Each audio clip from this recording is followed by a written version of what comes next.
আসসালামু আলাইকুম গাইস, তোমরা কেমন আছেন? তোমাদের দোয়া এবং আশীর্বাদে আমি ভালো আছি। সকালে একটা ব্লগ দিয়েছি, তারপর আজকে একটা নতুন করে ব্লগ বানাচ্ছি। এটা আমাদের প্রথম ব্লগ। তো এখন আমি যাচ্ছি আমার কবুতর ঘরে, যে কোনো দুপুরের খাবার দাবার দেওয়া আছে কিনা। তো ভিতরে ঢুকলাম, দেখলাম খাবার টাবার নাই, আরও পানির যেটা মানে কি আছে ওটা বহুত লেতরা হয়ে গেছে, তার কারণে ওটা এখন ধুবো পরিষ্কার করে, তারপরে আমরা রিপিট আবার পানি দেব। তারপরে আমি ভিতরে ঢুকলাম, ঢোকার পরে দেখি বস্তুটা বহুত খারাপ হয়ে আছে, অবস্থা আছেন।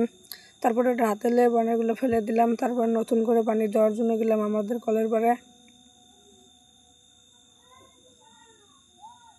তো কলের পাড় যাওয়ার পরে এটা পরিষ্কার করে ধোয়ার পরে পানি ভর্তি করে নিয়ে আসলাম কবুতর ঘরে। আর এখানে সকালে ধোয়া হয়েছিল, কিন্তু এবার রিপিট করে আবার 3টা থালায় পানি দিলাম।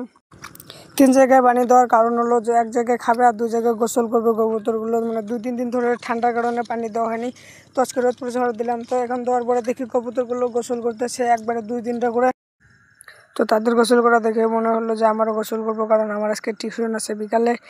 তো বিকালে ভাত টাত খেয়ে আসলাম নদীর পাড়ে এসে দেখি একটাও শ্যালো নেই। তো অনেকক্ষণ পরে একটা শ্যালো পেলাম, তো আপনাদেরকে দেখাবো আমাদের নদীর পাড়।